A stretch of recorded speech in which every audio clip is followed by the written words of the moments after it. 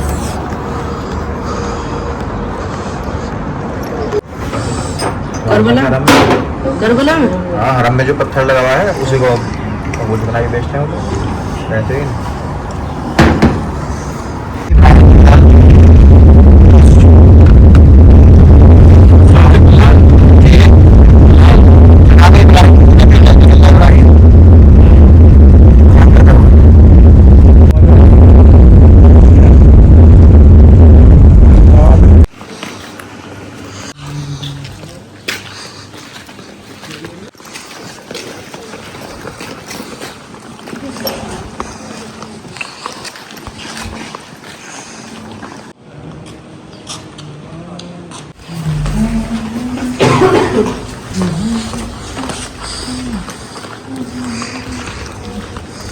देखिए सबके इधर सही है। अस्सलाम वालेकुम।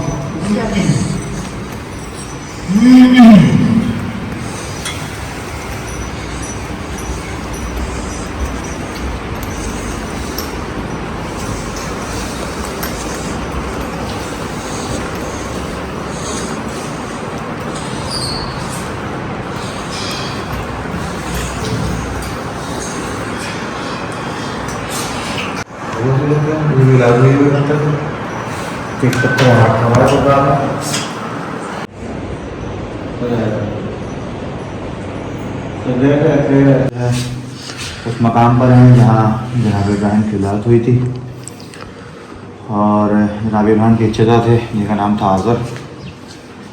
और जनाब आज़र वो थे कि जो बुत बनाया करते थे और उनसे बेहतर बुत बनाने वाला कोई था नहीं उस ज़माने में।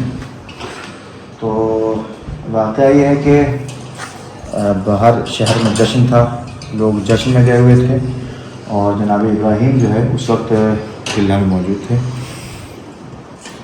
बहुत सारे बुत जो है बुत खाने तक वहाँ रखे हुए थे बुत। तो जब लोग सब वहाँ चले गए जश्न में, यहाँ जनाब इब्राहिम से बाकी थे, जनाब इब्राहिम ने सारे बुतों को तोड़ दिया।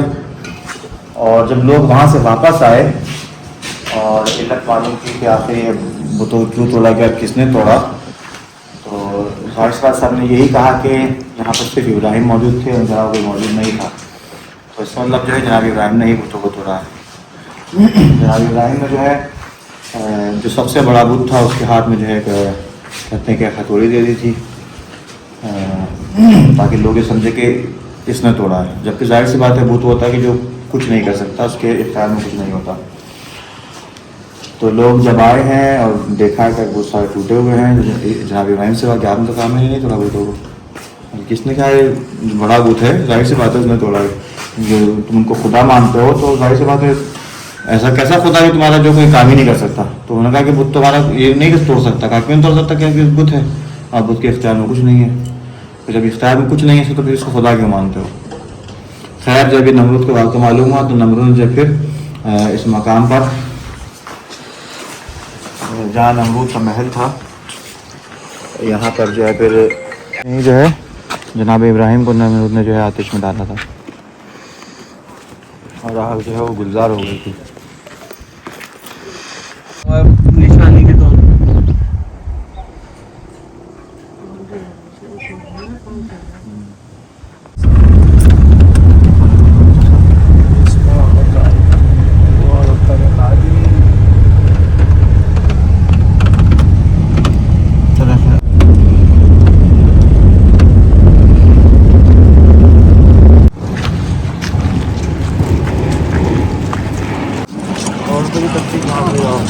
अनारस का अपना उधर कम से कम 15 किलोमीटर चलना चाहिए रोज, कम से कम 15 किलोमीटर चल रहा हूँ सामने।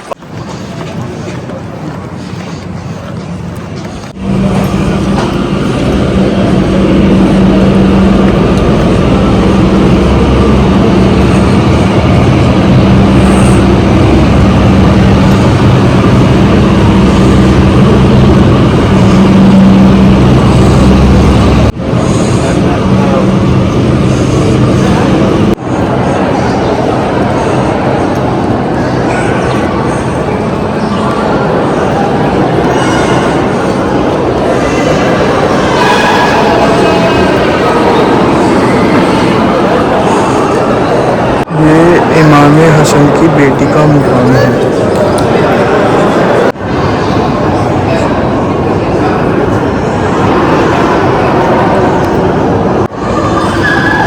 बीबी शरीफा का मकाम है इमाम हसन की बेटी का।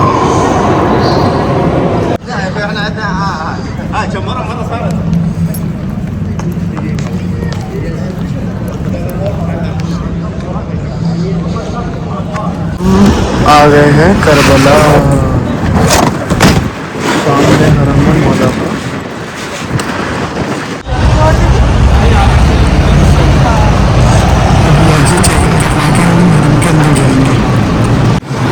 आ गए हैं मौला के हरम के अंदर।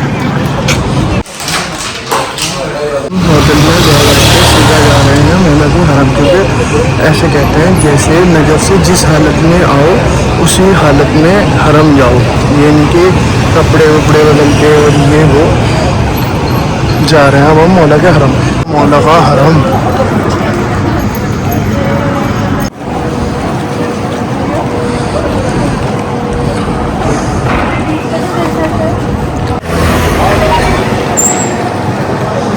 मौला अब्बास का हरम।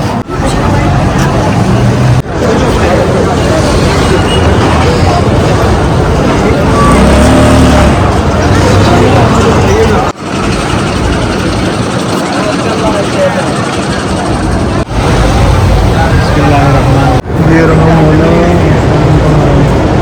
पहले हम मौला अब्बास के हरम में जाएंगे ज़ियारत करने, फिर उसके बाद मौला अब्बास के हरम में। अब हो गए हम मौला के हरम के अंदर, मौला अब्बास के हरम के अंदर।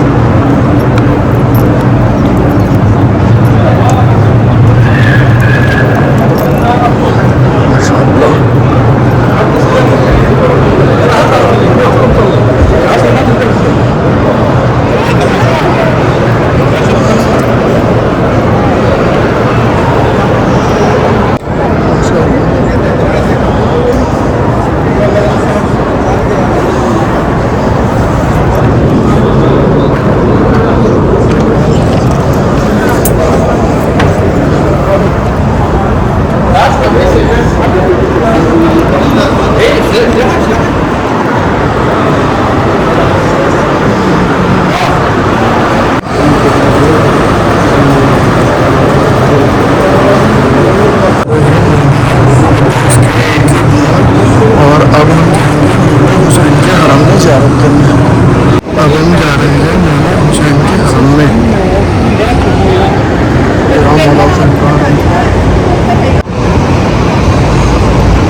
मौला हुसैन का रोज़ा है और वो मौला अब्बास का रोज़ा है। इतना हौसला है रोज़ों में। हुसैन के हरम में अब हम एंट्री लेंगे उधर से। इधर जेंट्स का है और उधर लेडीज़ का है। यहाँ पे जूते जमा करवा दिए अपने। अब हमें चेकिंग करवा के लेनी है इमाम हुसैन के हरम में एंट्री।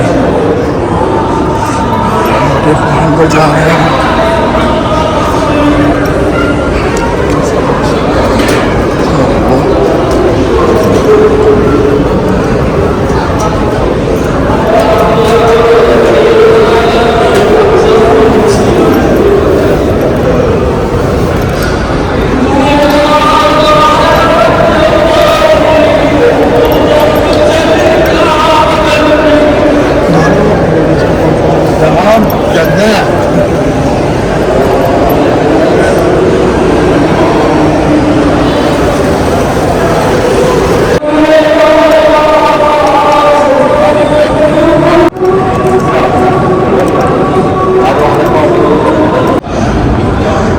मौला होता है कबीर